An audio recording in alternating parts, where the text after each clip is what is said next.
Good morning. Good morning. How you doing? I'm doing better now that I'm sipping on a cappuccino. Yes, I need one more coffee. One more. Gone from cutting back on coffee to needing more coffee. How many have you had today? Just one. Okay. All right. But over the last few days, I sacrificed sleep for conversation with good people. So Oh yeah. Yeah. I'm now paying for it. Yep. Yeah. That's like I always feel that after MicroConf. We call it the MicroConf Yes. hangover. Yeah. Mm-hmm. Yeah. Yep. Totally. I did a fast since I last talked to you. Yes. I saw a few tweets about this. I haven't been on Twitter much, but obviously you told me about it, and then I saw you posting a bit about it. How did it go?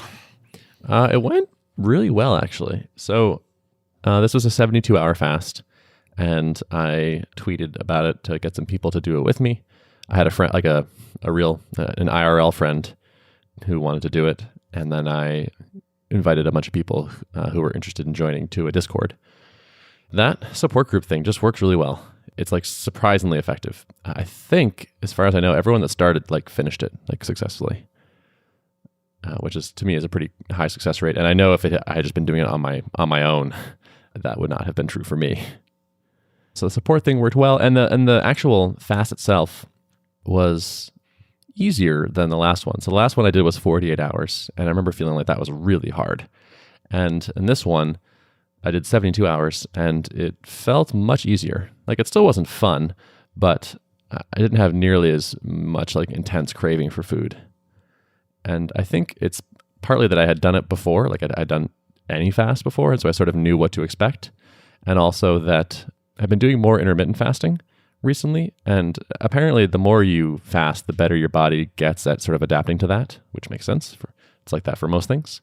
And so I think my body is just more able to handle switching over to ketosis and burning fat for fuel. And so it seemed to be substantially easier this time, which is cool. Are there any ways to gauge whether you've been successful other than just I successfully did not eat food? Yeah, given my goal, I don't think so. Okay. Because I'm in it for the autophagy and hopefully prevention of cancer. Not really. I'll ask you in 50 years if you got cancer, and if the answer is no, then I'll be like, your fasting worked. Correct, exactly. That Okay. is 100% proof. Okay. All right. Yep. Although it's funny, the last day I went on the R food subreddit and sorted by top all time, and I was just looking at the most beautiful pictures of food imaginable. That's hilarious. It's pretty crazy. I was It's you're in a desert fantasizing. In a desert, you start seeing mirages of food. Yes. Yep. Oh man. Also, this thing I love about fasting is my sense of smell becomes incredible. I normally have a below average sense of smell, and when I'm fasting, I can smell everything. It's incredible. Wow. Spencer walked into the room one morning, and I was like, I smell onions. And he was like, I cooked onions last night. And I was like, wow, I'm not the person that can usually smell that kind of thing. Yeah. Interesting. I'd be curious about the physiology behind that. I mean, I'm sure it has to do with your heightened senses. The more food acquisition becomes important to your to your body, right? Yes, yeah. But it's interesting that's just possible. That ability is just there. It's just not usually on for me. Mm-hmm. Mm-hmm. Yeah, it's whatever your body chooses to focus on. I mean, it has its own set of priorities, right? And you have no control over that. It's kind of funny. Yep. It was fun, just to open a container of food and smell it and just be like, whoa, that's so intense. It's kind of torturing myself, but it was fun.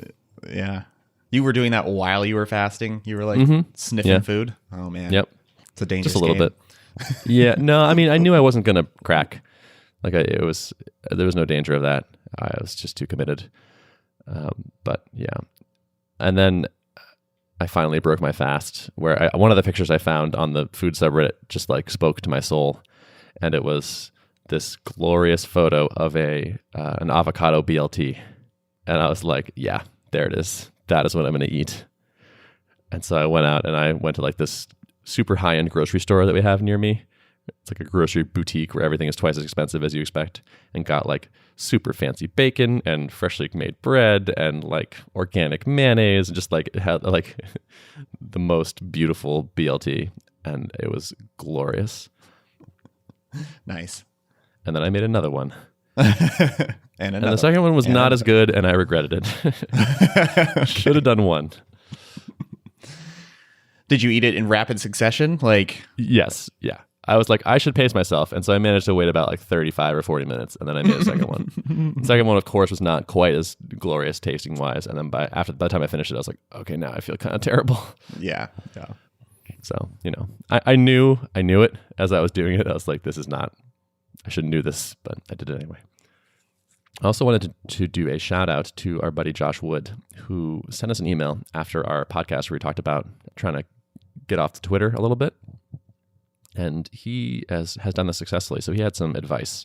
And one of his pieces of advice I thought wouldn't work, but totally did work. So he told me that there is a way to fully block Twitter in the settings using like basically parental controls and like do like a content restriction on twitter.com, which blocks the web, like the Safari version of the website, blocks any apps that use it, whatever. And he says he set a passcode and then doesn't memorize it, but he writes it in his like 1Password vault on his Mac and then can't remember what it is. And I was like, that's not going to work for me. Like, I know I'm going to remember it. And so I did this. And then like within an hour, I was like, actually, I don't think I do remember it. I know it starts with a 6, and I'm pretty sure there's a 5 and a 4 there. And so I basically did manage to successfully lock myself out of Twitter. And technically, I could go get the password and like put it in. So like I'm still not fully locked, but for whatever reason, this has been enough where I'm like, okay, fine. Twitter is gone from my phone for the moment. It is surprising how strong that addiction is. I'll talk about this in a minute, but I went to Big Snow Tiny Conf this last week, and I set this up on, I think, Sunday.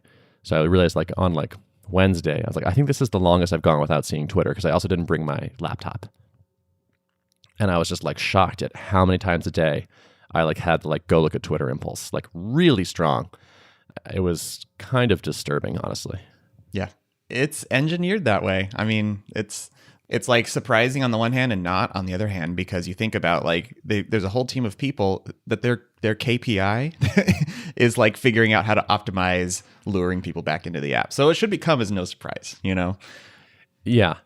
And if you had told me that, I would have agreed with you kind of at a like a logical level or whatever. Yes. Like, thank you. Yeah.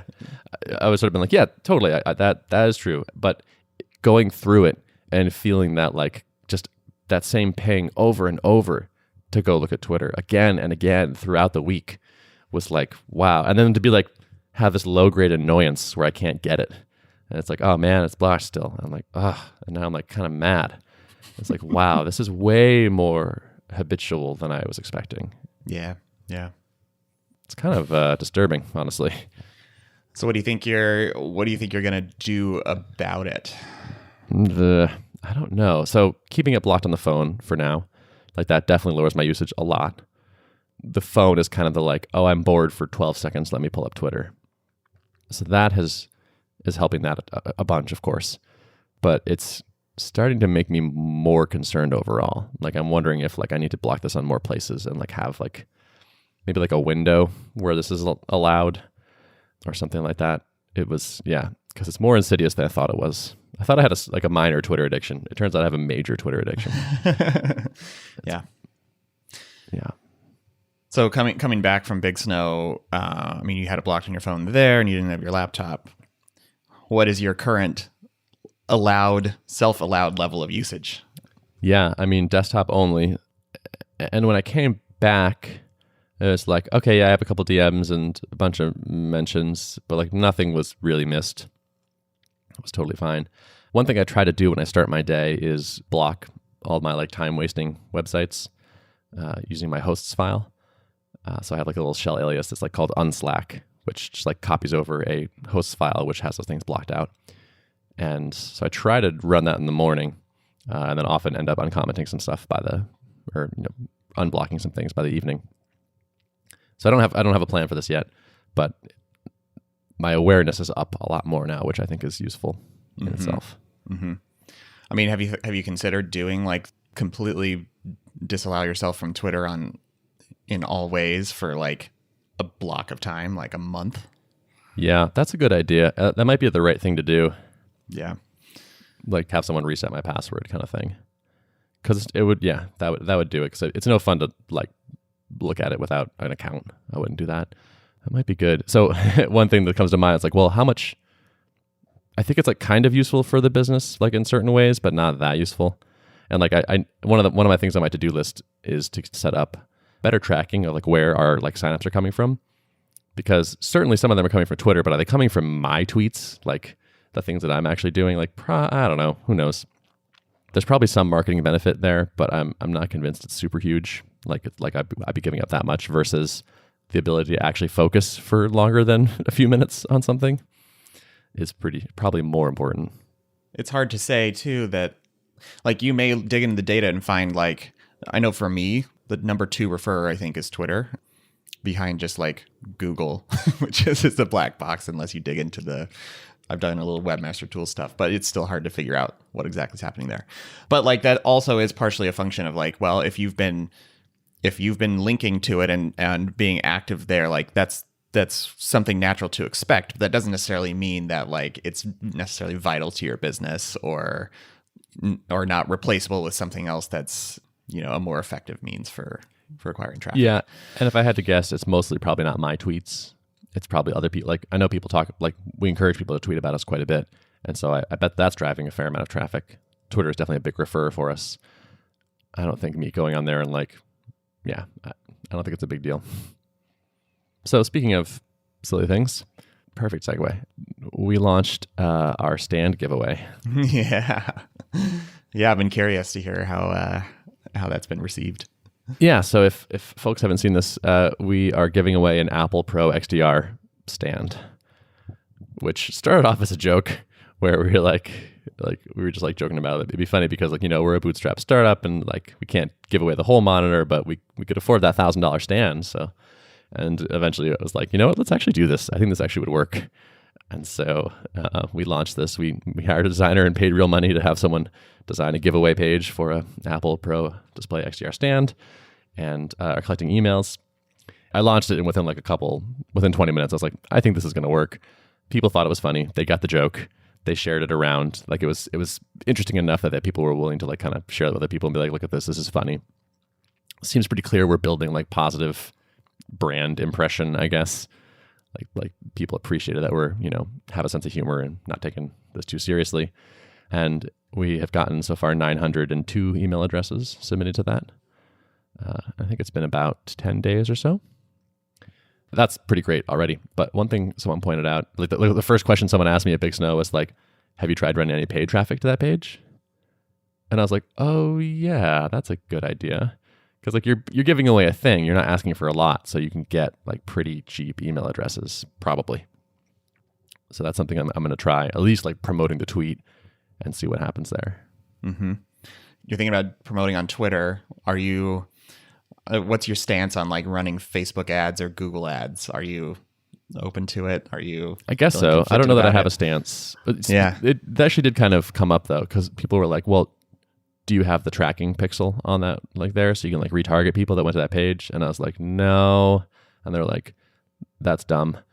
And it's like, yeah, like apparently it's just like retargeting campaigns are like, they're not even like paid acquisition. It's just like kind of like just free money because they just work really well. But at the same time, I'm like, but also like I block those pixels on every website with a Chrome extension because I don't want people knowing where I've been. And so for me to add them on a web property that we control, it just feels a little bit crappy. And so it's like, well, how much money are we missing? Like how much revenue could we gain from it? And how much do I value that versus, taking a stand on something? And yeah, this is that central conundrum, because it's like all the best practices will tell you like, oh, you need all this tracking, you need all this automation. Like this is just a no-brainer. This is how we do it.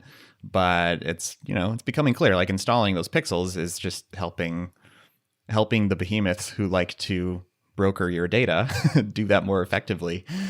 Totally. So yeah. And then paying them for, to get access to more people. It's like now like we're paying a tax kind of. Yep. Or like helping them stay entrenched. So I feel conflicted around that. Mm-hmm. Mm-hmm. So like I almost want to run a test and be like, all right, how much money could we make with this? It's like, okay, it's not very much. All right, let's not do it. But like, what if it's kind of a lot? Right. It's like, oh no. Yeah. Does it even matter? I mean, that's a very Paul Jarvis-y type of question to ask. Like, you know. And then like part of me says like, well, maybe we can make a similar amount of money or like by like taking the opposite stance and like have a page which is like, we don't track you because we think that's garbage. And so like, there's no pixels on this page. That's why it loads so fast. We won't do that to you kind of thing. And like be principled. And maybe even that principle helps the business. I mean, I think if you're deliberately not going to install trackers, I think you ought to be very public about your stance and why that is. I mean, it can only help you. I mean, so yeah, I think that's I agree. It should be definitely. We should make a big deal of it if we're going to do it. Very similarly, there's this page that someone linked me to called SSO.tax, which is a list of companies that charge you more money for single sign-on support. Oh, interesting. And what the difference is, like how much more it costs. Yeah. And the goal is basically to shame these companies into not doing this because SSO is an important security feature and should not cost a lot, is this person's perspective. Like, it's not a flawless argument or anything, but there's part of the spirit of that where I'm like, you're kind of right. Like you can get away with doing it and everyone does it, or a lot of people do it. But at the same time, like that is kind of true where it's like SSO leads to better security practices. It lets you enforce, two-factor auth for your users, things like that. So it is kind of good for the world to support it. And then making it more expensive is something you can do, but maybe you shouldn't. The way I see it right now, a lot of people seem to be using that as a way of determining if someone is in a certain tier of like enterprisiness, right? It's like, yep, that's what we do. If you want this thing, you are very likely in this camp where you can afford to pay more for the software. So I feel like, I mean, maybe it's just a matter of hunting for a different tripwire to put someone into that category that's not SSO. Right. Yeah. Yep. That's true. The problem is nothing comes to mind. Yeah. It's kind of the best one. Mm-hmm. Like that's basically the only thing in our enterprise tier feature wise. And it's like that. And like also, custom terms of service or like signing your NDA or whatever you need. Mm-hmm. What about just raw seat count? Does that put someone into your enterprise tier if they have a crap load of seats? No, that's fine. So I don't immediately plan to change this. I think we'll probably keep it. But like one counter argument, the first thing is just like, it's good for security. We could potentially come out and take the other stance and say, we don't charge more for SSO, and anyone that does is a jerk and make a big splash kind of thing. Yeah. We're principled. One other sort of mitigating factor, I think, is that companies that want single sign-on probably have a lot of users. And so they're probably going to end up paying more anyway because we charge per seat. So it's like, yeah, our per user cost wouldn't go up, but they're probably going to be our bigger customers anyway. And having support for that maybe even helps it spread around. So I don't know. We might be able to take a different stand on this and have it not be a negative impact for us. Do a dual experiment. Have a tax holiday, right? It's like, get your SSO tax free for a while. That's really great. I like that a lot. Repatriate some enterprise customers. Mm-hmm. Yeah, I've actually thought about something like that for Tuple, like a temporarily free period of time. Like Tuple's free for the next month to any new person, and just like let the world sign up for it and see and make a big deal of it. Could be interesting. Yeah. Working that virality angle. Yeah, totally. Yeah. You're already doing it with the stand, so I know it's true. Oh man, I can't wait to do a drawing for a stand and like mail this to somebody. I'm hoping like we can get like a whole like unboxing video, a photo of them with a stand. Yep. It's gonna be fun. Mm-hmm. It's just launching that page was like, I just loved that we could do that. It was like, to me, that's like a great expression of like, we own the company and we can do silly things like this and like have some creativity and do something a little atypical and hey, it might even work. That was fun. So what's up with you?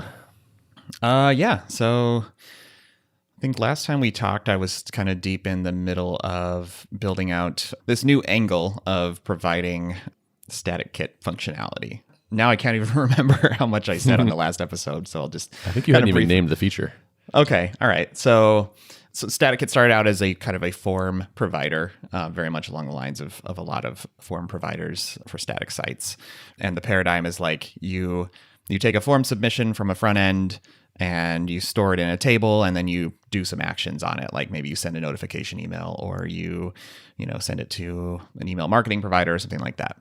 As I've been talking about on here for like a couple of months now, my goal is to offer tooling around collecting payments from kind of a Jamstack type of website. And so my realization was trying to force payments into this form submission model came with a lot of challenges, and particularly architecting like new like Stripe payment intents for the strong customer authentication stuff. And it just felt like the abstraction was wrong. So I basically came up with an idea to kind of offer the same type of functionality, but packaged up in a little bit different way. And that way is as functions instead of forms. So I've kind of soft launched this stuff. I pushed it live this week, which has felt really good to get this long running 3-week long branch of code all pushed into production. And so basically how it works now is you still use your StaticKit config file, but instead of forms saying like these are the fields and this is a list of actions, now it's just you declare what are the individual actions that you may want to take. So like if you want to send yourself a notification email when someone submits a form, you just configure a send notification function in your config file. You deploy that to StaticKit, and you get back this NPM package that has a JavaScript function of the same name that you can call, and it has TypeScript types, so you can get type safety if you're using that. And when you call it, it does the thing on the server for you. So it's basically offering backend functionality packaged up as just plain JavaScript functions.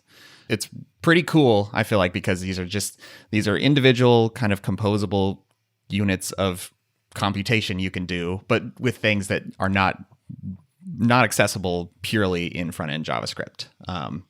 And so I kind of have like a little collection of these. I have one for adding to MailChimp, one for sending a notification email, and then this week I've been building the ones that allow you to create a customer in Stripe, create a charge, create a subscription. And so I have some prototypes in my hands right now, and it's all working. Like it's all working as planned. So I'm pretty excited to show this to the world, but also like just trying to figure out the best way to do this. Like I want to make this sort of a big deal in the life cycle of StaticKit. It's kind of a reinvention of the model. And I'm trying to figure out like how many pieces do I need to have put together? Like how many function types is enough to be compelling for people to understand like, oh, I can actually accomplish a lot with this, and how much sample code is the right amount for people to be able to just start playing with it and not, hit one page of documentation and be like, too difficult. I'm not going to spend time on this right now. So working through all that kind of stuff, but feeling pretty good about where the product stands relative to my vision that I had for it, 3 weeks ago when I kind of thought about this stuff. So nice. So with the payment stuff, why are the StaticKit functions better than using like the Stripe.js library directly? So it still works in tandem with the Stripe.js library, but you can't, like if you look through even just like the simple guide on like creating a charge in Stripe, there's always a step that requires a server. Actually, I take that back. If you use Stripe Checkout, then there is a narrow range of things you can do that redirects to their checkout page. And so if you want to do anything outside of kind of a very narrow band of functionality, like if you want to kick off a subscription and have an initial charge alongside that, or any number of like kind of custom workflow things, you're kind of stuck. You have to implement your own server-side functionality for that. So gotcha. Yeah. So you're adding support for that on like the StaticKit backend. I would call your functions that would then do that, and I don't have to worry about the server. Yep. And you can host all these things using Stripe elements on your own site too. So you don't, like, if you're using the kind of prepackaged Stripe stuff, then you always have to redirect to their hosted checkout page to do stuff. And so this allows you to stay within your site experience. Okay. Yeah, that makes sense. Yep. Interesting. Huh. Do you have any plans to try to find like some pilot people for this, or like people using it or using it yourself, or what are your thoughts on that?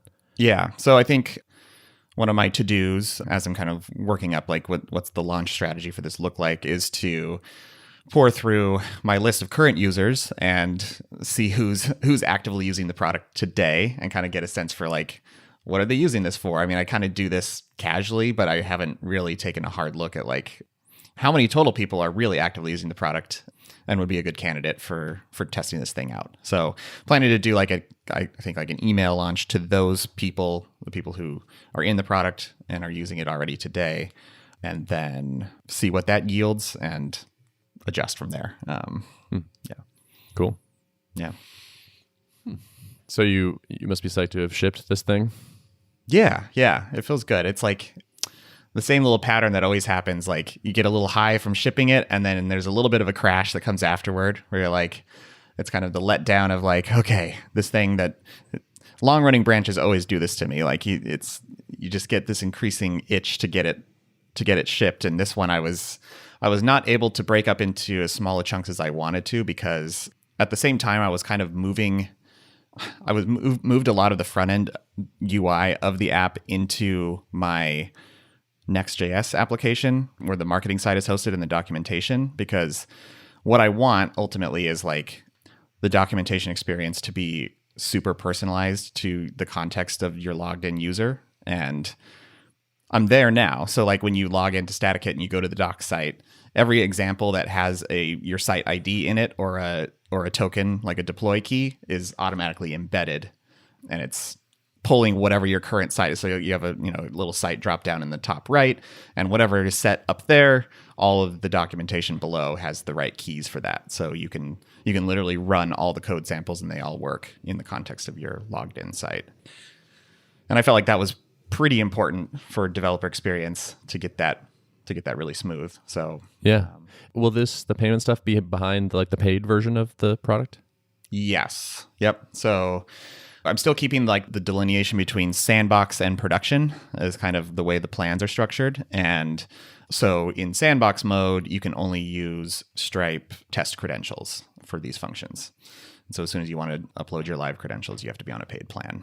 So that'll be that's nice that you can distinguish that. Yeah. I mean, they're cool. looking for the word test in the token. Right. Yeah. That's cool. That's handy to be able to segment that way. Yeah. Cool. So, I'll be interested to hear how it goes. Yeah. I think I'm optimistic, but we'll see. Have you adopted it on yourself? Like the payment stuff is like, are you now running through that? A little bit. Like I haven't rolled it for my own payment forms yet, but planning to do that. But I definitely have like small simulation projects and stuff where I'm working all these flows, and it's pretty magical.